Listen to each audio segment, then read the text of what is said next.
위원장님, 이제 국가가 어떻게 보면은 이제 5월 달부터 시작해가지고 계속해가지고 이야기 됐던 게 뭐냐면 미 관세 문제 어떻게 해결할 거냐. 그 전부터 있었죠. 뭐 트럼프가 뭐 제일 처음에 나올 때부터 관세 이야기를 하고 트럼프 이야기하는 것은 그겁니다. 상호 관세다라고 이야기를 하거든요.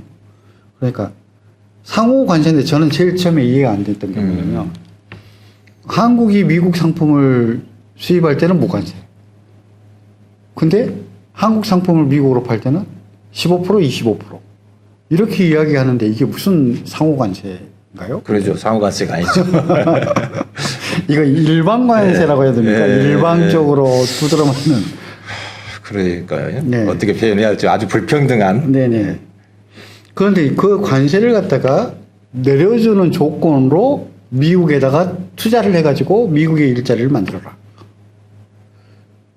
그게 조금은 이제 관세 협상에서 조금 과도하다, 말 안 된다라고 하는 이야기를 하는데요. 실제로는 어떻습니까? 대미 흑자가 미국에서 이야기하는 만큼 뭐 우리가 3,500억 달러를 갖다 이렇게 일시적으로 이렇게 투자할 만큼 그만큼 대미 흑자가 한국이 많이 납니까? 글쎄요, 대미 흑자가 아무래도 이제 중국 다음으로 미국과 교역이 많으니까 네네. 대미 흑자가 우리의 중요한 수출 시장이기도 하고 네네네. 또 대미 흑자도 좀 남겠죠. 네네. 근데 이제 문제는 어쨌든 이번에 트럼프하고 이재명 대통령하고 이제 이 관련해서 협상을 했잖아요. 네네.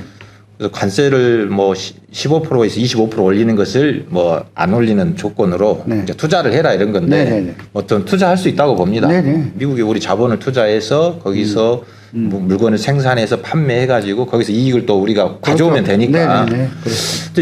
이런 거라고 하면은 뭐 굳이 반대할 이유가 없는데 네. 아마 이재명 대통령도 이렇게 생각하고 왔을 건데 서로 네. 달라요 이제 해석이. 네네네. 근데 미국 측의 주장을 보니까 그게 아니고 3,500달러를 500억 달러죠. 3,500억 달러를 한국에서 돈으로 우리한테 투자를 하면 그 투자는 우리가 알아서 결정한다. 네. 그리고 그 발생하는 이익도 우리가 가져간다. 뭐 이런 거 하고 또 1,500억 달러를 추가로 기업들이 네. 펀드처럼 만들어서 또 투자를 해라. 이거 하나 하고 미국산 에너지를 1,000억 달러를 또 사라. LNG죠. 네. 이러니까 한 6천억 달러를 이제 미국에 투자를 하는데 그것이 아주 우리나라에 돌아오는 게 없어요. 네네. 그냥 현금 지급규처럼 네. 미국에다 갖다 바치는 이렇게 요구를 하고 있단 말이에요. 문제는 이제 네. 투자를 갖다가 했으면 투자에서 발생한 이익은 투자자가 원래는 가져야 되는 그렇죠. 겁니까? 예. 그런데 그게 아니라 투자에서 생기는 이익의 90%를 미국 정부에다 줘야 된다? 이건 어느 나라 법이 그렇게 돼 있죠? 그러게 말이에요. 아니 뭐 투자도 우리가 하고 네. 이익도 자기들이 가져가고 이러면은 이건 약탈이죠. 예. 그러니까 이제 미국 요 싱크탱크라고 하는 그 회사에서 분석을 해 보니까 한국에다 관세가 15%인데 이걸 25%로 올리면 한국이 손해 보는 금액이 약 125억 달러 된다는 1년에, 건데 1년에 125억 달러. 125억 달러를 아끼기 위해서 6천억 달러를 뺏긴다. 이거는 단순한 산수로도 이게 굉장히 안 맞는 거잖아요. 그러니까 4년이라고 한다면 600억 달러 정도 정도를 갖다가 그 125억 달러면 4년이면 500억 달러죠. 500억 달러에 되는 것에 대한 인컴 들어온 거에 비해서 나가는 돈 6천억 달러. 그렇죠. 그것은 그냥 안 하는 게 낫지 않겠어요? 안 하는 게 낫죠. 뭐 트럼프 대통령이 얼마나 더 할지 모르겠지만 길어야 이제 자기 임기 4년인데 네네. 트럼프 대통령이 내려가고 나면 4년도 안 남았죠 지금. 네. 또 이제 다른 정부가 들어서게 되면 요 관세와 관련해서 또 협상이 되고 낮아질 가능성도 있는데 차라리 이럴 거면은 한 뭐 125억 달러 1년씩 해갖고 4년간 뭐 한 500억 달러 손해 보고 6천억 달러를 차라리 우리 기업한테 투자해가지고 하는 것이 훨씬 더 이익이지 않겠냐 이런 생각이 좀 듭니다. 네네.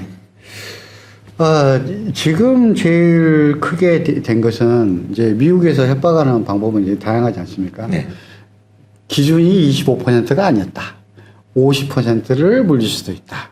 이런 식의 이야기를 하고 있어요. 근데 문제는 뭐냐면 미국이 그런 식으로 해가지고 하면 할수록 자국 내, 미국 내 물가도 올라가고. 올라가죠. 예. 예.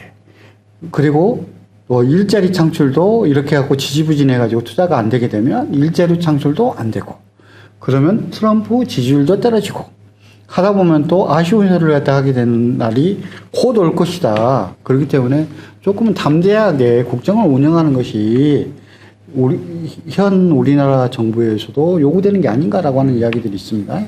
뭐 실제로 미국 내에서도 관세가 올라가니까 물가가 올라가고 일자리도 없어지고 네. 이런 현상이 벌어져서 지금 반대를 하는 분들이 지금 늘어나고 있고 네.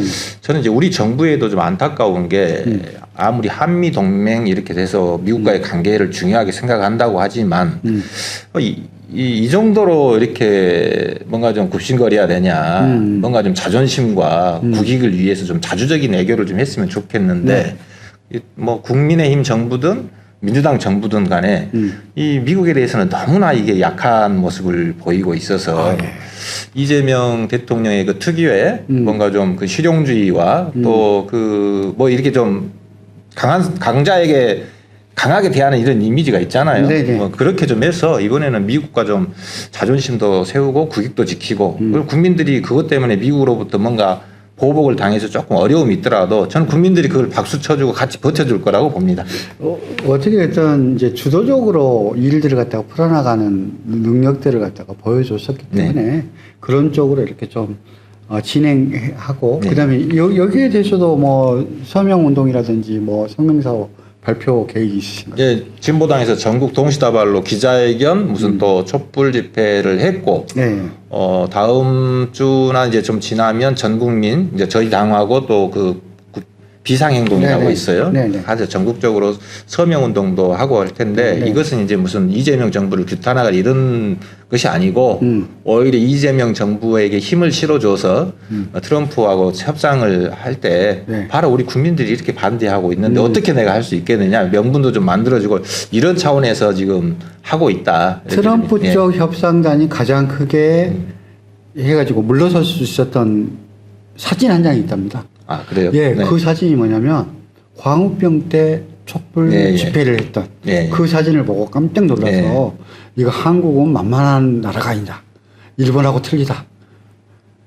그러다 보니까 지금 투자금에 대한 환수 부분도 한국 같은 경우에는 투자금이 환수될 때까지는 5대고 끝나고 나서는 1대고 이렇게 되는데 아예 일본은 제일 처음부터 1대고 1대고라고 돼 있다라고 이야기를 하는 거 보고서 조금 더 힘을 내시면 뭐 국제관계는 어떤 국민들이 같이 대처하는가 하는 것도 중요하다. 그래요. 국민을 믿고 자신감 있게 그 중심에 또 좋겠습니다. 어떻게 보면 진보당이 열심히 하고 있다. 열심히 하겠습니다. 부분들 생각하시고 진보당 지지율 추석 지나면 5% 넘게 해주십시오. 5%.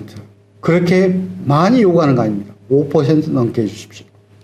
네, 감사합니다. 고맙습니다.